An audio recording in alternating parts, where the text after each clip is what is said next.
மீண்டும் பள்ளிக்கு போகலாம், நம்மை நாம் அங்கே தேடலாம். ஸ்லேட்டு குச்சி கடன் வாங்கலாம், ஸ்லேட்டில் பேர் எழுதி பார்க்கலாம்.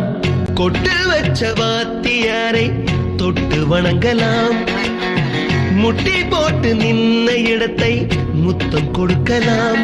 பள்ளிக்கூடத்தில் சொன்ன பாடத்தில் இந்த உலகத்தை நாம் அறிந்தோம். அன்னை மடியென நம்மை தாங்கிய இந்த பள்ளியை ஏன் மறந்தோம்? மீண்டும் பள்ளிக்கு போகலாம், நம்மை நாம் அங்கே தேடலாம்.